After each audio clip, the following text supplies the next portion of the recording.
time to cater to people who think they know more than I do. Yep, that's it. I love you anyway, but, you know, sometimes you just don't know more than I do. Everybody's talking about lateral torque and side loading and stuff like that. This is a fucking hay wagon. You don't ram shit from the sides. You just don't. You put hay on top of it. The beam carries the weight. The weight is transferred to the wheels, front and back. This right here is a gargantuan pivot. There's no side loading. When I go across the ditch, look what happens. It travels back and forth. Therefore, there's no lateral torque. None. See that? And it moves. It does have a shock absorber, which is nice. But it moves quite gently from side to side. That's why I can have it bolted at 4 points. Now, the truss, or the weight, that is transferred to that 5/16 inch thick chunk of steel, which is, I'm going to say it's 6 by 10, no, 6 by 12. 6 inches wide, 12 inches tall, 5/16 inch thick. There's not going to be any torque there. When a wheel dips, even if there was torque, even if there was some torque there, it's not going to break that. The thing lasted for 18 years with really inferior welds. The butt splices, these are just straight pieces of steel that I torched off at that end. No, actually I didn't torch it off at that end. This is a full-length piece of steel, that's a full-length piece of steel, and that's a half, and I cut that, I forget what I cut that with. Well, whatever I cut it with, it didn't matter. It was the weld. Yeah, I think I cut that with a torch. I did. I split it in half with a torch. You can see, because the angles here were a little sloppy, which I'm going to be re-welding my bumper to in a little bit. So as far as lateral torque, side loading, and other things like that, I'm not going to break that. I mean, if I break that in the next 18 to 20 years, if I'm even in business that long, I may just take the fuck it all pill, sell everything, and go to become a developer of land or something like that, because that's the only thing that would piss people off more than me making these welds. You know, that's what I do. But anyway, yeah, so I don't know, you guys are all a bunch of armchair structural engineers, and that's okay. I take your opinions like I take my morning pills. I don't take morning pills, so I guess I'm not even going to take your opinion, because that will work. I've plated it, double plated it. There is now 5/16 worth of steel on the bottom web. There is, in this, because I laid that patch in there. Actually, I laid a 1/2 inch piece of steel in there. I ground down 100%, built a weld right straight up, butt spliced that, added a 1/4 inch plate on either side, so there's a 1/2 inch plus 5/16 of an inch, plus there's another 1/2 inch on top of that, plus the welds, and I've expanded it, and a foot on either direction of the center splice. So I don't think there's really going to be too much problems. If it does break through, it will break through right here in the same exact spot, and a diamond shaped little doodad is not going to give me any more strength in the center of that weld than this, say, flat piece of steel. I don't have problems with the welds breaking on this. I won't have problems with the welds breaking on this. I just won't. It'll be the steel that breaks, not the welds. And if you're going to tell me something different, just please keep your comments to yourself, because it isn't going to work out for you. Anyway, enough catering to people that annoy me today. Now I'm dealing with this. Okay, so you're looking at this and you're probably thinking, oh, he's fucking that up too. But no, I'm not. What I'm doing is I have welded across the top. I'm going to grind these welds off again, and I'm going to do the exact same thing there that I did here, because all this thing does is holds, it's a pulling point to the rear wheels. So I've got the top welded. No, I'm not filling that in. I'm going to put a jack underneath there. I'm going to close that gap up, and then I'm going to weld it. and that will be repaired. And the same there. I'm going to grind this paint off of here, and I'm going to put my patches in, or my braces. I do have some porosity here. Had a little too much anti-splatter on the tip of the nozzle, and it caused that. So when I grind it off, I'm probably going to lay over it again with another. I don't even have to, because that porosity is just a mute subject once I plate it. This is what it should look like right there. I started and then I had to, then I stopped and went again. But yeah, I'm going to get the jack under there and you can watch me do that in high speed so everybody can see that I weld faster than I normally do. Right, Tim? Okay, so now I'm going to jack this up. I've welded across the top, obviously, like I said, and now I'm tightening that up, and I'm about to smack it with a hammer to settle the steel into one another so it's nice and tight before I go ahead and weld. And as you see, I'm welding. It looks like the arc is pulsating. Well, it is pulsating. Sometimes, well, I wanted maximum penetration with the welder, and sometimes you set the welder onto stitch mode, and what that'll do is it'll pulsate. It'll put a bead out, then stop. Put some wire out, then stop. Put some wire out, and stop. And I did that because I just really felt that it would do a better job.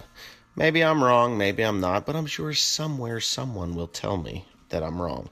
But it's okay because, everybody's a critic and I can handle the criticism. It's fine, But anyway, here's what's actually going on here. These stringers, and I'm pretty sure that I'm going to explain this a little later in the video, but the stringers do not hold any weight, none whatsoever. And I know there was a lot of guys that was like, oh, you need to couple the wagon to the stringers so that it's strong and it will never break. Well, stringers are not designed to carry any weight. What they're designed to do is to transfer the power of the tractor through the tongue, through the stringers to the rear wheels. So when you're pulling all four wheels at the same time. If the stringers weren't there, you would really just tear the front wheels out from under this wagon when you got into mud or something like that. Because if the ass end of this wagon were to sink, and all that power from, say, a 250 or even possibly the 8530 at a maximum of 360 horsepower pulling on this thing, it would tear the front end out from under it if the ass end was stuck in the mud. So that's what the stringers do. So if you're stuck in the mud and rear wheels are sunk down, you're actually pulling from the rear wheels. That's just the way it is. It's not like it's a semi-trailer where you're pulling from the kingpin and then the frame takes the load and you're pulling the rear wheels. Well, actually, I guess it is, but kind of not. The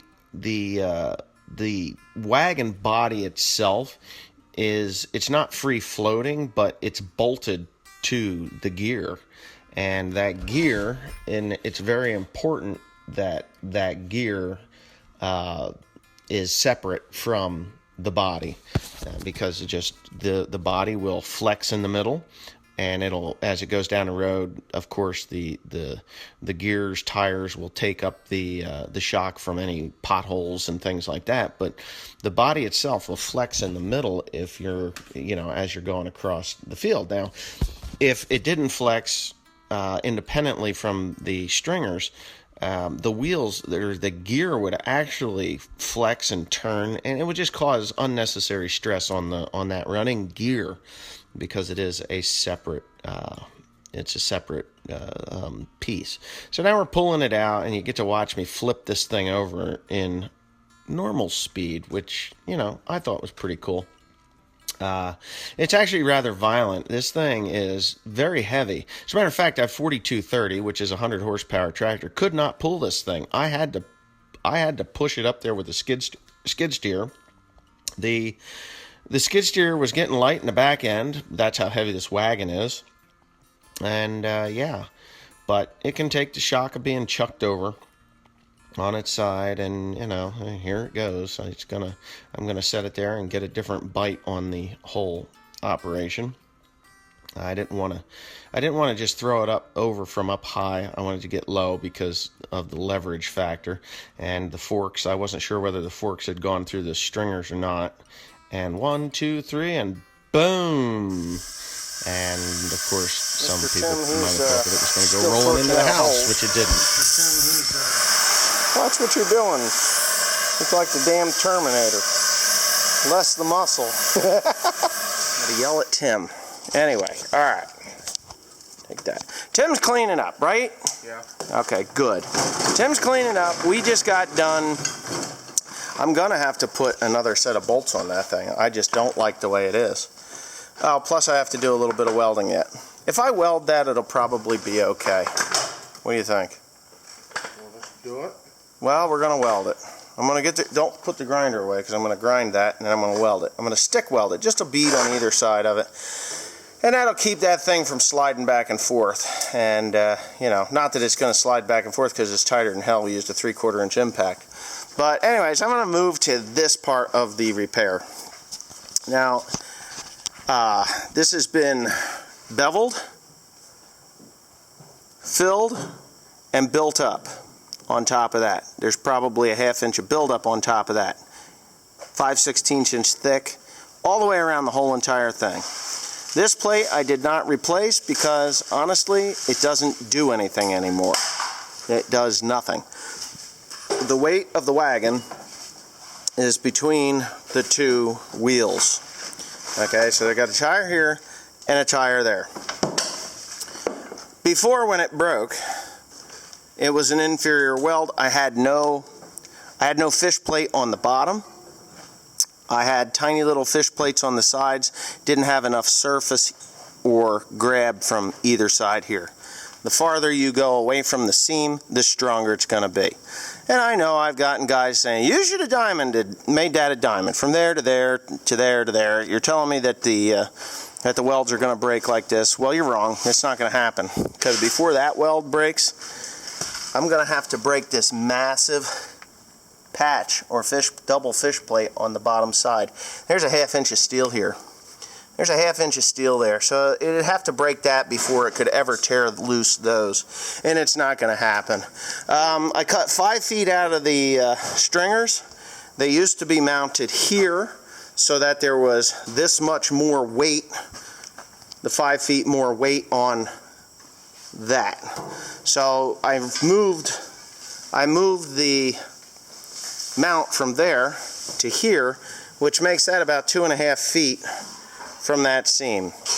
The amount of weight that's on that seam now is far less than it was before, because now I have a full bale, a full set of 3 bales behind that that's actually going to be cantilevering up on that joint. So, I mean, it's not going to break. If I break that thing, you know what? I'll give away that tractor to the person that, you know, laughs at me the hardest, okay? And it's not going to happen because it's not going to break. And that tractor will probably be sold years before that thing lets loose. So now we're going to move on over to the stringers. Stringers, I plated them. I ground them 75% deep. I beveled them 75%. I burned in hot.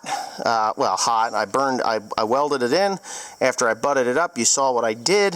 And then I put fish plates on either side. And that's just, it's peachy. To me, it's peachy. It'll last. There is no weight that is carried on the stringers. I know there was some guys saying, oh, you got to build a bridge between the beam on the wagon and the stringers. Well, I don't think people understand that the stringers don't do anything as far as load bearing. All the stringer does is transfers power from the tongue to the rear wheels. So when I pull with the tractor, I'm pulling on those front wheels. Those front wheels are connected to the stringers, which then comes to the rear wheels, which is bolted to those, and then it transfers that power to there. So the only thing that could happen here is that they would pull apart, but that's not going to happen. They're not going to pull apart. There's a slight bend still from that impact where it hit the cross brace in the the runners on the wagon. So, you know, but that's not going to make any difference to me. I think it'll be just fine.